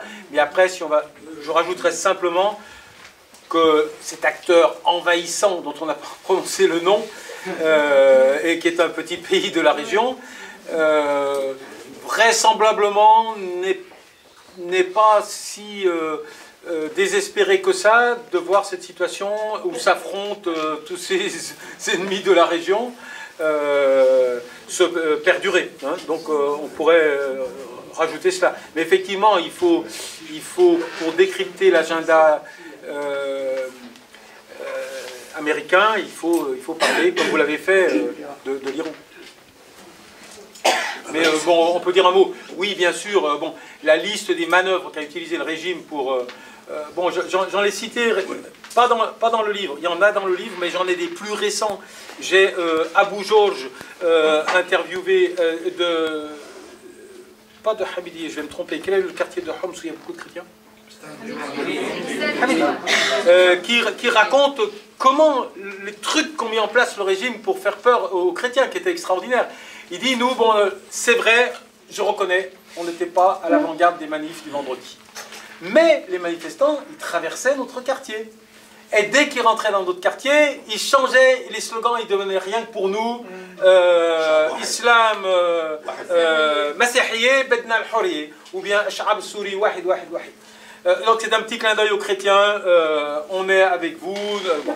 Arrive là-dessus, au bout de 3 semaines, même pas, les mukhabarat qui demandent aux gens de Hamidiyé, il faut libérer des appartements au sommet de chaque pâté de maison. Pourquoi? C'est pour vous protéger. Pour nous protéger de quoi? Des bandes armées. Il faut vous protéger des bandes armées. Mais les bandes armées, les manifestants, ils passent tous les vendredis chez nous et ils disent Islam, Masihiyya, Bedna al-Huriyya. Ah non, il faut vous protéger. Bon, et ça, c'est un exemple parmi des dizaines des procédés qui ont été employés pour déstabiliser la communauté chrétienne. Bon, avec de magnifiques exceptions. Hein. Il y a l'appel aux évêques de Damas qu'on reproduit de Nebras Shahayet. L'appel aux évêques de Damas. Qu'est-ce qu'ils en prennent plein la gueule, les évêques de Damas? Dès le mois de mai-juin 2011. Hein. Mais ça va fonctionner. Il y a une autre méthode qu'il faut rappeler, c'est que l'usage de la violence a été... On s'est accroché l'autre jour avec quelqu'un qui disait « Le régime ne fait pas de différence selon que tu es alaouite, chrétien ou sunnite. » Ben si, malheureusement. Il en fait. Il en fait. Et l'usage de la violence a été très sélectif selon la confession des gens. Je disais, j'employais l'expression, seuls les Druzes ont eu le plaisir de connaître l'odeur du gaz lacrymogène. Il n'y a jamais eu d'usage de gaz lacrymogène dans les quartiers sunnites. Dans les quartiers sunnites, c'était les tirs. Et là, bon, sur le site de Vladimir Glassman, vous avez peut-être lu, sinon faites-le, le témoignage d'Ahmed Klaas, qui explique de l'intérieur du régime, il dit, nous, on a vu les commandos, et c'est comme ça que j'ai su qu'il y avait des Kurdes alaouites. Je ne savais pas que ça existait, mais ils avaient quand même mené des commandos de Kurdes pour, en dehors de toute intervention de la hiérarchie policière, tirer à balles réelles sur les manifestants à Hama. Et moi, j'avais interrogé les manifestants à Hama au lendemain du grand massacre, et donc j'avais les 2 bouts de la chaîne du témoignage. Les gens de Hama me disaient « Wallahi, François, on avait acheté des roses. Wallahi, crois-moi, une rose, c'est cher. » Eh bien, on avait tous une rose, et on s'avançait comme ça, et ça s'est mis à tirer de partout, des commandos qui étaient arrivés. Donc la répression a été extrêmement sélective, il s'agissait de radicaliser les sunnites, hein, il fallait parler laïque et sunniser la révolte, il fallait sunniser et radicaliser la révolte, et bien sûr, le régime, jusqu'à un certain point, y est parvenu. Pauline ? Oui. Je voulais simplement poser une question sur la laïcité, sur ce que vous vouliez dire entre laïcité et, par exemple, les frères musulmans ou les religions, ou l'islam. L'islam, pour moi, c'est une religion politique. Et vous savez très bien que la laïcité, c'est vraiment séparer la religion de la politique, comme on a fait dans le temps, avec la Révolution française et tout. Donc, ce lien entre la religion et la politique ne peut pas devenir laïque tant que il y a ce pouvoir, ou si vous voulez, avoir le pouvoir politique dans une religion, que ce soit musulmane ou autre. Dès qu'on veut arriver au pouvoir, et ben à ce moment-là, on n'est plus laïque. La laïcité, c'est accepter l'autre dans ses croyances et dans ce qu'il est vraiment en tant qu'être, dans tout. Donc, est-ce qu'il y aura un jour vraiment, par exemple, si c'est vrai qu'il ne faut pas les écarter, il faut faire avec, ce sont des êtres humains, ce sont des êtres qui ont vraiment, comme nous, ils ont leurs convictions, leurs croyances, ils ont tout.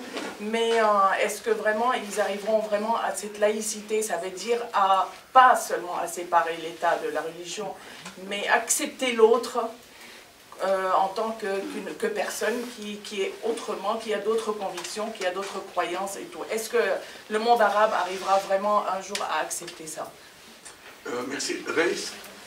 Oui, alors, moi, je vais dire peut-être quelque chose de... On n'a pas parlé d'Israël. Ah oui. Si, justement, j'ai dit le petit pays, non, mais attendez que je termine. On n'a pas parlé d'Israël et je ne veux pas faire comme nos régimes arabes qui disent tout le mal vient d'Israël et qui ne font rien contre. Bon, mais quand même, c'est-à-dire l'influence sur l'Europe et les États-Unis pour ne pas intervenir dans l'affaire syrienne, c'est beaucoup Israël. Il y a encore quelques jours, il y a un long article dans Israël aujourd'hui qui est traduit de l'hébreu en arabe et qui disent que nous, ce qui nous arrange, c'est des régimes comme Sisi et comme Bachar el-Assad. Qu'est-ce qu'on a à faire avec leur liberté, leur démocratie, c'est dit extrêmement clairement et c'est presque la voix off de Netanyahou, ce quotidien qui est distribué gratuitement, paraît-il. Donc voilà, moi je me dis, là aussi c'est un élément. Il ne faudrait pas qu'on l'oublie, mais je pense que vous ne l'avez pas oublié dans votre livre, je ne sais pas, en tout cas je ne... Non, on fait parler Mounir Fakhreddin, on a fait parler des Syriens du Golan. C'est encore une problématique étonnante, hein, ce qui s'est passé à Magdal Shems. Bon, mais on ne peut pas, mais disons, le dossier israélien ne se réduit pas à une variable simple. Les Israéliens, pour eux, il y avait deux Bachar. Le Bachar sur le Golan, vive Bachar. Meilleur adversaire, tu meurs. Mais le Bachar qui aidait le Hezbollah, ça c'était catastrophique. Donc il y a cette ambivalence dans la perception de Bachar. Et il y a des données factuelles qui changent maintenant. La haine qui s'est incrustée dans le tissu au sens large syrien est telle qu'on sait que le régime qui succédera à Bachar aura au moins une caractéristique, c'est qu'il sera anti-Hezbollah. Et donc, les Israéliens peuvent éventuellement regarder différemment la naissance d'un régime. Mais ils savent aussi que, bon, il aura des poils au menton, etc., qui ressemblera à Hamas. Donc, c'est pour ça que je dis, la seule chose qu'on arrive à voir de façon explicite dans la posture d'Israël, qui évidemment influence les États-Unis, la Grande-Bretagne, la France au premier plan dans leur gestion de la crise, c'est que, bon, ils se tuent entre eux. Ils se tuent entre eux, laissons faire. Hein. Alors, ils ont fait, juste pour dire les trucs les plus vicieux qu'ils ont fait récemment, il faut quand même le mentionner. C'est-à-dire qu'ils ont une politique d'un cynisme absolu, mais ils ont établi le contact avec la SL. Et ils ont soigné jusqu'à 1000 blessés par le Golan. Et moi, j'ai interviewé l'un d'entre eux, j'ai dit, vous étiez bien reçus? Il m'a dit, non. T'étais reçus comme des rois. Et à la fin, il nous donnait... Alors, quand vous avez votre jambe qui est réparée sur un bloc opératoire par des médecins israéliens dans le nord d'Israël, que vous repartez chez vous avec 1500 de viatique dollars, il y a quelque chose qui a changé dans votre esprit. Et j'ai cité, je ne l'ai pas mis dans le livre parce que c'était trop récent, mais un très haut fonctionnaire syrien en exil à Amman, qui m'a dit cette phrase, et je l'ai reproduite, enfin je l'ai reproduite oralement. Il a dit Israël a une page exceptionnelle de son... Israël pourrait s'acheter le droit de vivre en paix dans la région en faisant très peu de choses. C'est-à-dire qu'en tant que Syrien, et croyez-moi, on n'était pas dans l'atmosphère manipulation de l'opposition, il a dit si moindrement il faisait pencher la balance d'un côté, on s'en souviendrait. Hein. Donc c'est aussi, ça fait partie de ce jeu extrêmement complexe, extrêmement vicieux, qu'à mon sens, on ne peut pas ramener à une variable, les Israéliens ont fait ci ou ils ont fait ça. Ils ont fait ci, ça, ils ont... Mais pour moi, il y a une logique dont nos pères nous parlaient. Mon père était journaliste depuis que j'étais enfant. Il nous disait, il répétait sans arrêt une chose. Vous savez ce qui peut déranger Israël le plus? On lui disait quoi, papa? Il disait, c'est d'avoir des pays arabes démocratiques autour. Et ça, c'est quelque chose qu'on a entendu depuis qu'on avait 5 ans. Et donc Israël ne s'intéresse pas et ne veut pas de démocratie dans le monde arabe. Donc ça, c'est une simplicité éblouissante. Non, et Israël a intérêt à ce que la guerre dure le plus longtemps, étant donné que c'est un pays qui a un ennemi qui s'autodétruit, disons, tout simplement. Bon, on peut, écoutez, on va passer à une deuxième partie. Je voudrais demander à François Burga. Oui, allez-y. Oui, juste une interrogation pour faire bref. Le bombardement massif, Grozny a été rasé à 98%, 400 000 habitants, à 98%. Une guerre qui a été d'une atrocité indicible, qui a écrasé ce pauvre peuple, et dans un contexte d'occultation qui rendait fou. Moi je me rappelle, j'allais en Tchétchénie à l'époque pour des raisons, soit d'un point de vue syndical, soit d'un point de vue humanitaire, ça rendait fou. Personne ne voulait savoir. C'est trop loin, on ne comprend rien, c'est musulman. Donc il y avait une islamophobie ici en France, récurrente et toujours prégnante. On ne comprend pas, c'est les musulmans. C'était des sunnites. C'était des sunnites qui étaient... qui n'étaient pas des wahhabistes, qui n'étaient pas des salafistes, mais qui le deviennent aujourd'hui, mais qui étaient des soufis. Et donc, cet enseignement-là,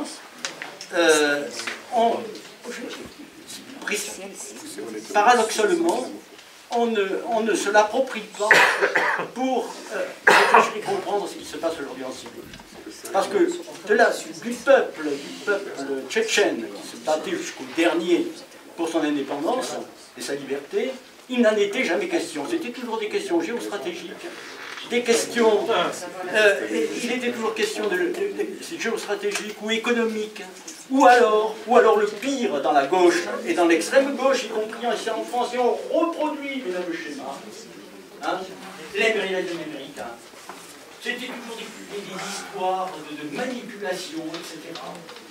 Et c'était profondément, comment dirais-je, déstabilisant et en même temps tragiquement inhumain. Et on est aujourd'hui dans la même situation, c'est-à-dire qu'il y a une normalité de la vie. C'est normal, maintenant c'est devenu normal. C'est-à-dire la banalité du mal est véritablement inscrite dans nos têtes, et y compris dans les courants du mouvement ouvrier, y compris aujourd'hui en France. Et ça, c'est désespérant. Il n'y a pas d'autre mot, c'est désespérant. Mais je m'étonne quand même qu'il n'y ait pas cette référence à ce qui s'est passé en Tchétchénie par rapport à la Syrie et ce que vit le peuple syrien aujourd'hui. Et je suis d'accord avec monsieur qui était intervenu tout à l'heure en disant ce printemps nous l'avons toujours à cœur et nous le vivrons. Et nous le vivrons. Et moi je pense en tant que syndicaliste que de toute façon il ne faut pas compter sur les Occidentaux, sur les impérialismes occidentaux, sur les impérialistes occidentaux et américains. Et malheureusement, il ne faut pas compter parce que jamais on a vu un impérialisme soutenir un peuple, comment dirais-je, et démunir les pauvres. Les révolutions populaires ne sont pas soutenues par les grandes bourgeoisie. C'est là le paradoxe. On demande aux grands bourgeois de soutenir les révolutions. Merci.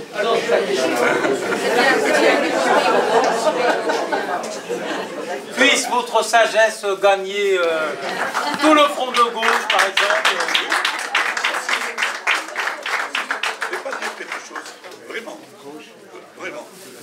C'est-à-dire puisque tous nos amis ici ont un problème en ce moment, c'est-à-dire quand ils voient l'attitude du PC, du front de gauche, etc.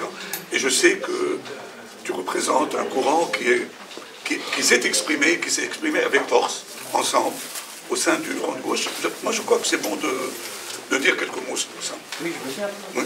Parce qu'on a beaucoup insisté sur les données géostratégiques. Un peu plus fort, un peu plus fort. On a beaucoup traité les données géostratégiques à juste titre, et c'est fort intéressant.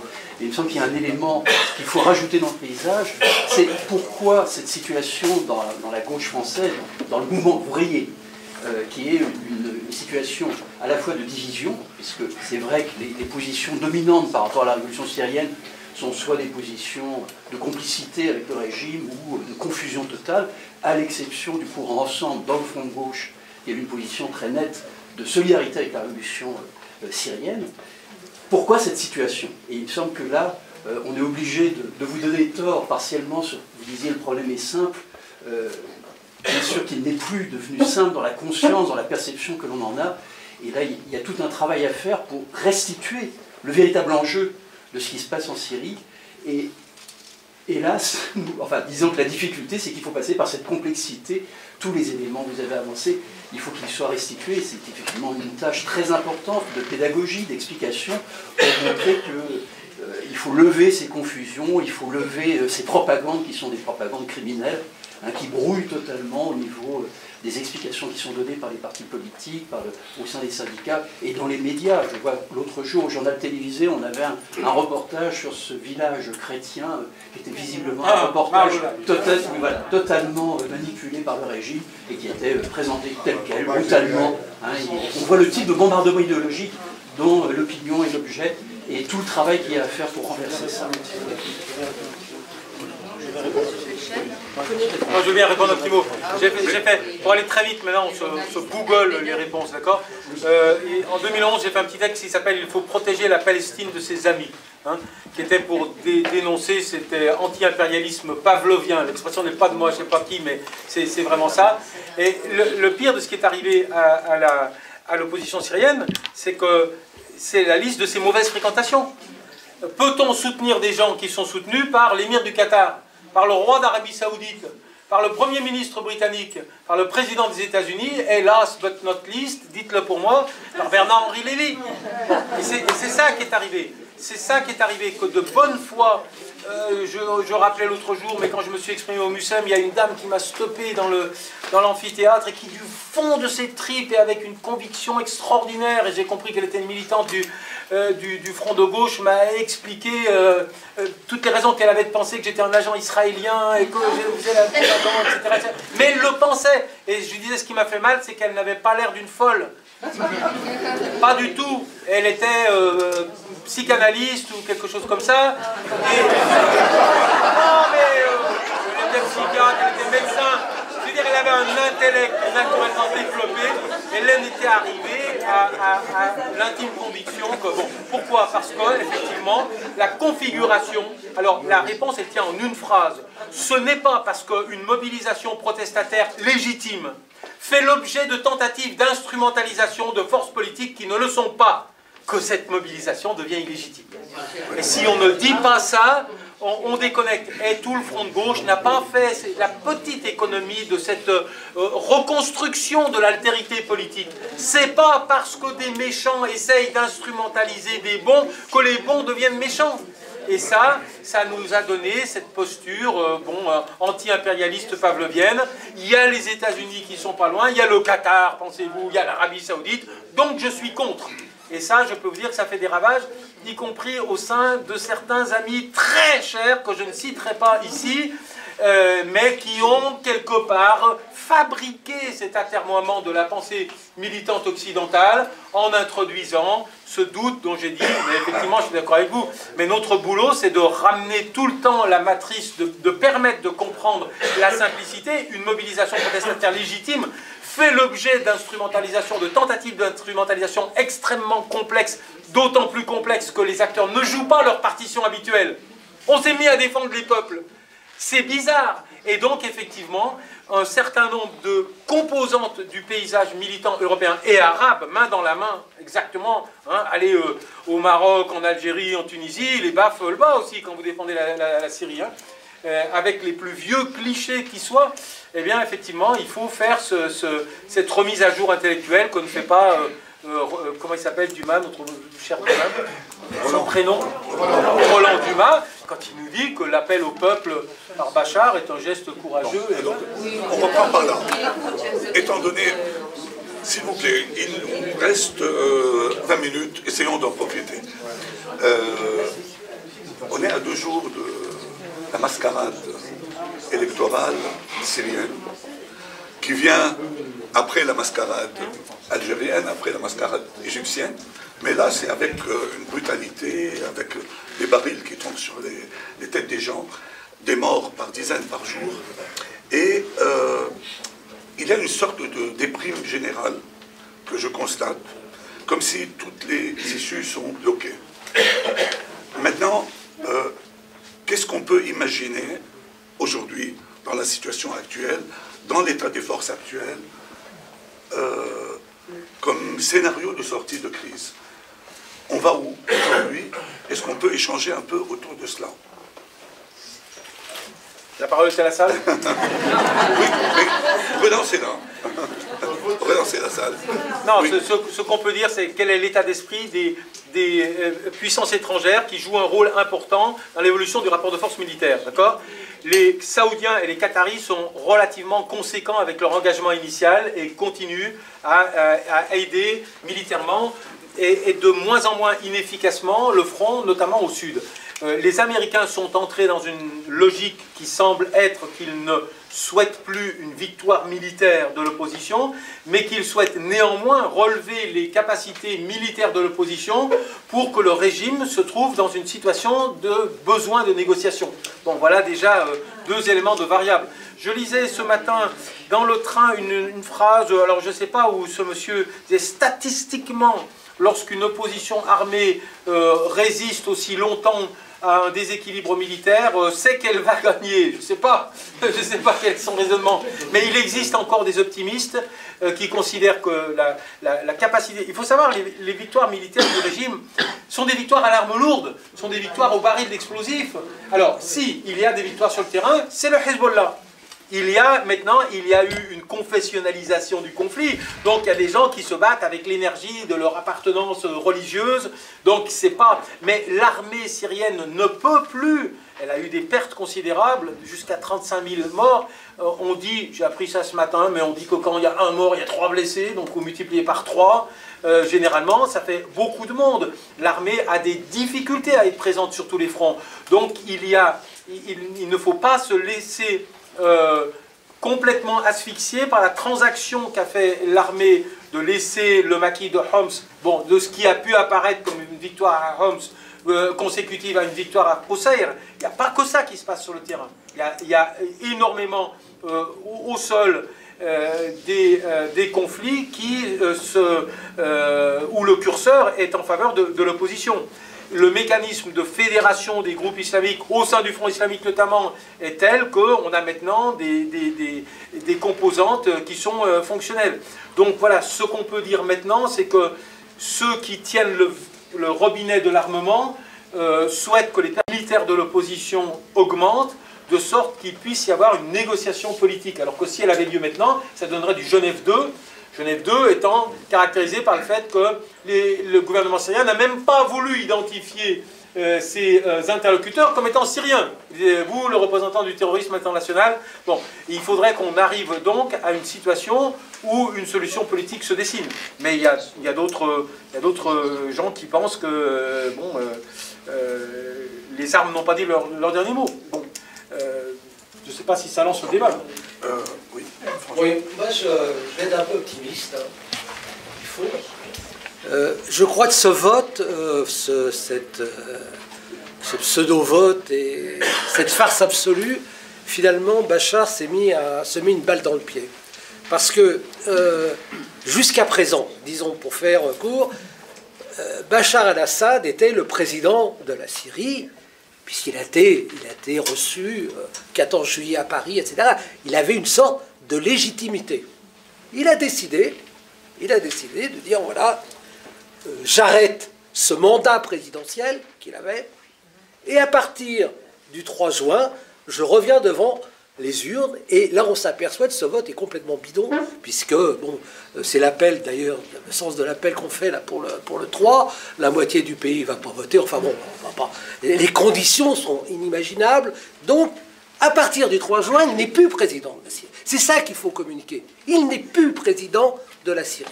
Alors ça, moi je crois que c'est un élément important. Le deuxième élément qui me donne des signes, alors peut-être je me trompe, je suis idiot, quand même, depuis 15 jours, les États-Unis ont décidé de faire une représentation diplomatique du genre de l'OLP et aussi en Angleterre. Je me dis quand même, ou bien je dérape complètement, le fait de décider ces faits-là, d'avoir cette représentation diplomatique, ça veut dire qu'ils ne misent pas sur le maintien de Bachar.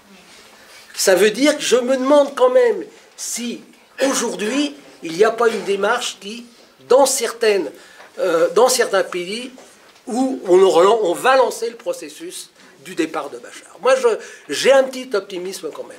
Voilà. Et tous le... Oui. Alors, moi, je rejoins le fait que je suis plutôt optimiste. Donc, un peu de patience. Je voulais rejoindre l'idée sur laquelle, militairement, je suis plutôt optimiste. Effectivement, on remarque... Je voulais dire que j'étais plutôt optimiste du côté militaire, parce qu'effectivement, on remarque que le régime syrien faiblit de jour en jour, et sauf changement brusque, je pense que militairement, on peut être optimiste. Sauf que je trouve qu'une grosse partie de la solution est de confectionner et d'avoir à quoi ressemblerait politiquement la Syrie de demain. Et je rejoins aussi François sur le fait que la Syrie de demain doit avoir une grosse composante islamique, parce que, voilà, pour toutes les raisons que vous avez pu citer. Et c'est là où moi je suis plutôt pessimiste, parce que cette composante islamique en Syrie est très décevante. Et on l'a remarqué ces 3 années-là, elle n'a pas été à la hauteur, elle s'est trompée plusieurs fois, et jusqu'à aujourd'hui, elle n'arrive pas à participer, à faire créer cette dynamique politique qui peut faire penser et qu'on ait conscience finalement que le régime de Bachar el-Assad va changer pour un autre régime. Et c'est là où moi je suis plutôt pessimiste. C'était bon. Ok.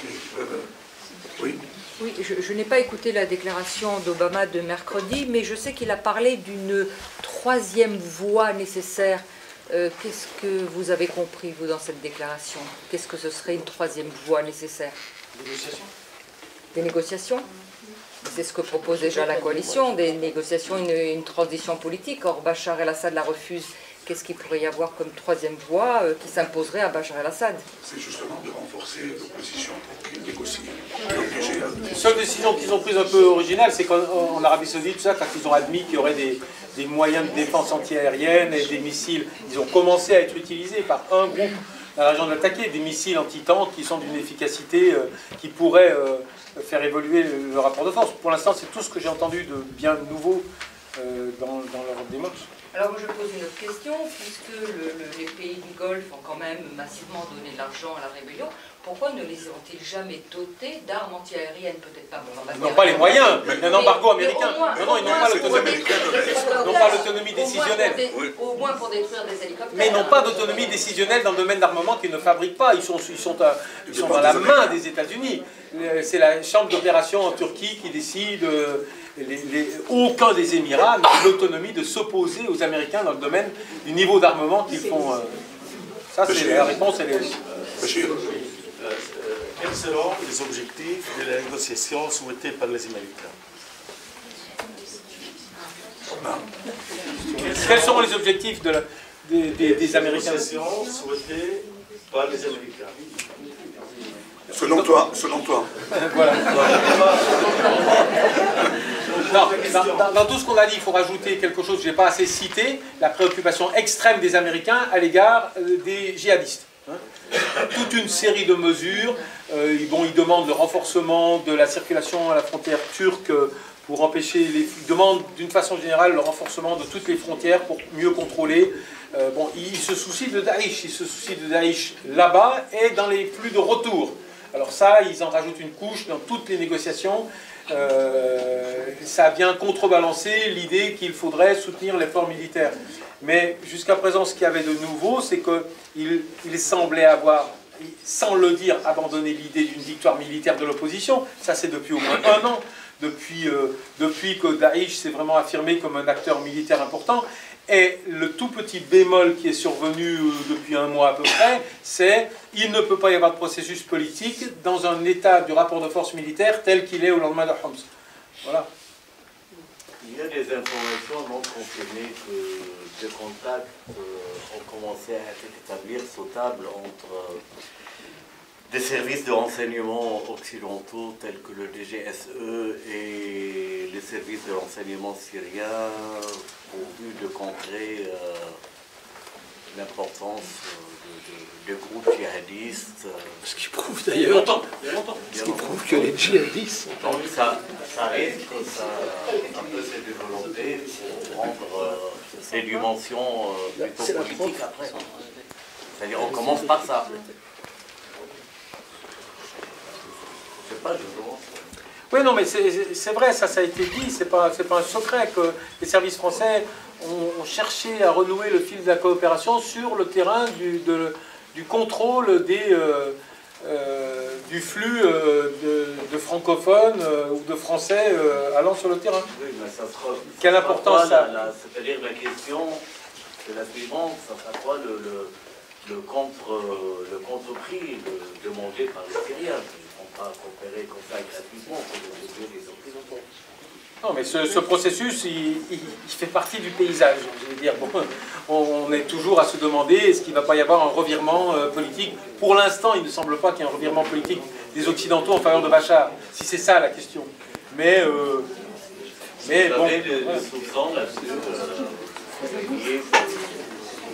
On a tous les mêmes sources d'informations. Bah oui, bien sûr. Bon, écoutez, je crois qu'on peut arrêter. Et François, est-ce que vous pouvez signer? Ouais, si quelqu'un veut, mais c'est pas, on n'en fait pas une opération. Oui, non, c'est pas pour ça. Ouais, bien sûr, mais il faut donner qu'il y a des livres. Est-ce qu'il y a des livres? Oui, il y a des livres.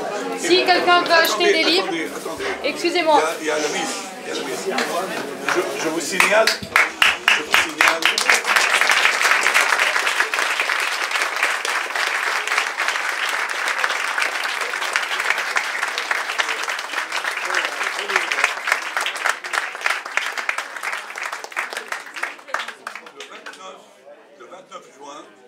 Le 29 juin. Venez tous, hein.